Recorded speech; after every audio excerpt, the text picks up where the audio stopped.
हर खबर पर होगी आपकी पकड़। डाउनलोड कीजिए एबीपी लाइव ऐप। और अब बात आज की स्पेशल रिपोर्ट की। सुशांत केस में सीबीआई एक एक कर लोगों से पूछताछ कर रही है, लेकिन इस बीच डबल डैडी ये थ्योरी सामने आ रही है। आखिरकार ये डबल डैडी का रहस्य क्या है? क्या है डबल डैडी का राज? जानिए इस स्पेशल रिपोर्ट में।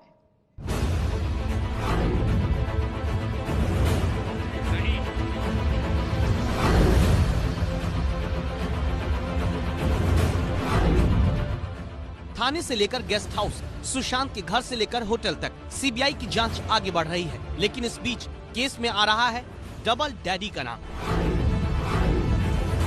कौन है ये डबल डैडी? क्या ये कोई एक आदमी है या दो लोग हैं? क्या डबल डैडी का है सुशांत की मौत से कोई कनेक्शन? सुशांत की मौत के बाद पिता ने जो एफआईआर दर्ज कराई उसमें रिया के पिता इंद्रजीत चक्रवर्ती का भी नाम है, पिता यानी डैडी। लेकिन डबल डैडी का क्या रहस्य है और इस डबल डैडी से रिया का क्या रिश्ता है?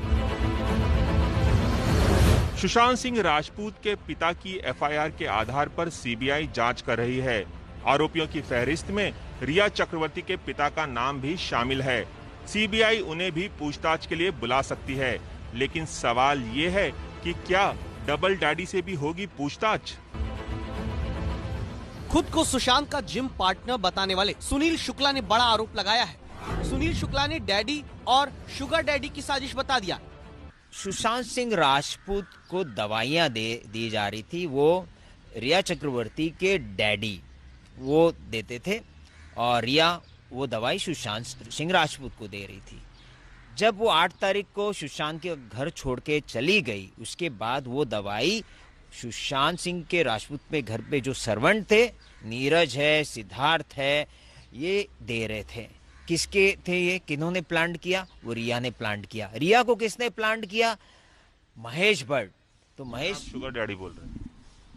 100% शुगर डैडी है वो, कि रिया और महेश भट्ट की पहले से एक रिलेशन है या एक उनका व्यवहार है, उसके बाद इनको प्लांट किया गया सुशांत के पर। तो आज की तारीख में आपने देखा होगा कि सुशांत सिंह राजपूत के 15 करोड़ अकाउंट के पैसे भी रिया निकाल चुकी है। यानी पैसे निकाल ली, सब कुछ ले लिया आपने, और आज उसको आपने अपने लोगों को जो प्लांट किया उसके द्वारा आपने उनको मार दिया है।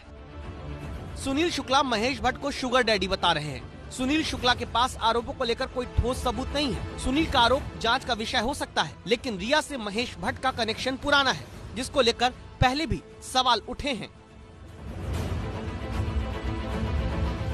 अगर ये रिया के डबल डैडी हैं, तो इनका रिया से क्या कनेक्शन है? इसे अब तक की जांच से समझने की कोशिश करते हैं।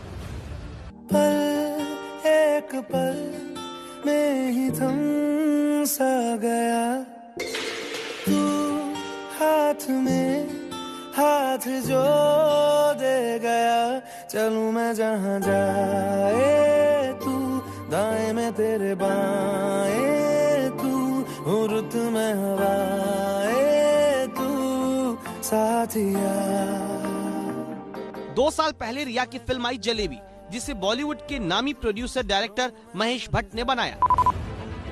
महेश भट्ट वही हैं जिन्होंने 30 साल पहले बेटी पूजा भट्ट के साथ फिल्म बनाई थी डैडी। तभी से फिल्मी डैडी के नाम से मशहूर हो गए थे महेश भट्ट।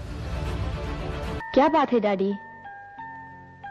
चप्पल बाहर निकालिए, फर्श गीला है। क्या कहा तुमने? चप्पल बाहर निकालिए, फर्श गीला है। नहीं, उससे पहले। डैडी। डैडी? अब वापस लौटते हैं आज पर। मुझे समझ नहीं आ रही यार, मैं क्या करूं? अब और क्या समझना है आयशा? उसने तुझसे कभी प्यार किया ही नहीं था। That two-timer was using you this whole time. रिया की यह फिल्म जलेबी तो नहीं चल पाई, लेकिन रिया ने महेश भट्ट से दावा है कि नजदीकियां बना ली। This man I know, he's the youngest, craziest, most energetic man I know. So Bhatt साहब जो हैं, मतलब आप सब जानते ही होंगे, बहुत ही मैजिकल आदमी हैं और काफी पागल हैं, बहुत ज्यादा एनर्जी है इनके अंदर। मतलब हमें शर्मिंदा कर देते हैं। 2018 में फिल्म प्रमोशन के दौरान रिया महेश भट्ट की इसी तरह तारीफ करने से नहीं थकती थी, और जब से रिया का नाम केस में आया तब से सोशल मीडिया में सवाल उठने लगे थे। महेश भट्ट से मुंबई पुलिस ने पूछताछ भी कर ली थी। महेश भट्ट ने मुंबई पुलिस को पूछताछ में बताया था कि रिया मुझे पिता के समान मानती है। रिया को सुशांत का साथ छोड़ने के लिए कभी नहीं कहा। सुशांत की बीमारी को लेकर कभी ज्यादा चर्चा नहीं हुई।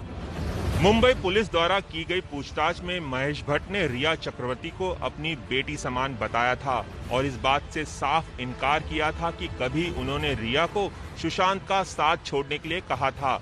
लेकिन पिछले हफ्ते महेश भट्ट और रिया चक्रवर्ती की जो व्हाट्सएप चैट वायरल हुई है, उसने कहानी को पूरी तरह से पलट कर रख दिया है। महेश भट्ट और रिया के बीच बातचीत उसी 8 जून को हुई थी, जिस दिन रिया सुशांत का घर छोड़कर गई थी। और उसके 6 दिन बाद 14 जून को सुशांत के कमरे में उनका शव मिला। 8 जून को शाम 7:43 पर रिया ने महेश भट्ट को पहला मैसेज भेजा। आयशा आगे बढ़ गई है सर, भारी दिल से लेकिन राहत के एहसास के साथ। अगर आप आयशा के नाम पर कंफ्यूज हो तो बता दें कि फिल्म जलेबी में रिया का फिल्मी किरदार का नाम आयशा ही था। रिया ने आगे लिखा, आपके साथ हुई आखिरी बातचीत ने मेरी आंखें खोल दी। आप मेरे लिए फरिश्ता हो, तब भी थे और आज भी हैं। जवाब में इसके महेश भट्ट ने लिखा, अब पीछे मुड़कर मत देखना, जो होना ही था उसे हो जाने दो। अपने पिता को मेरा प्यार देना, वो काफी खुश होंगे। रिया का इसके बाद जवाब आया, थोड़ी हिम्मत मिली है सर। उस दिन फोन पर आपने मेरे पिता के बारे में जो कहा था, उससे मुझे अपने पिता के लिए और मजबूत होने में मदद मिली। उन्होंने आपको प्यार भेजा है और मेरे लिए हमेशा खास बने रहने के लिए धन्यवाद भी दिया है। रिया और महेश भट्ट की बातचीत से इतना तो साफ है, रिया ने सुशांत के कहने पर नहीं बल्कि अपनी मर्जी से सुशांत का घर छोड़ा। रिया को सुशांत से अलग करने में महेश भट्ट की भी बड़ी भूमिका हो सकती है और इस बातचीत के मुताबिक रिया के पिता भी रिया और सुशांत के रिश्ते से खुश नहीं थे। इस चैट से सवाल ये भी उठता है कि आखिर महेश भट्ट क्यों रिया को सुशांत से अलग करना चाहते थे और खुद को सुशांत की गर्लफ्रेंड कहने वाली रिया आखिर क्यों इस मामले में महेश भट्ट की सलाह पर फैसले कर रही थी। इसी चैट में रिया ने आगे लिखा, किस्मत का धन्यवाद कि मैं आपसे मिली। आप सही थे, हम इसी दिन के लिए मिले थे, एक फिल्म के लिए नहीं बल्कि किसी और चीज के लिए। आपका कहा एक एक शब्द मेरे अंदर गूंजता है। आपने एक बार फिर मुझे आजाद कर दिया है। इसके बाद महेश भट्ट ने जवाब में लिखा, जो तुमने किया वो करने के लिए हिम्मत चाहिए, अब पीछे मुड़कर मत देखना।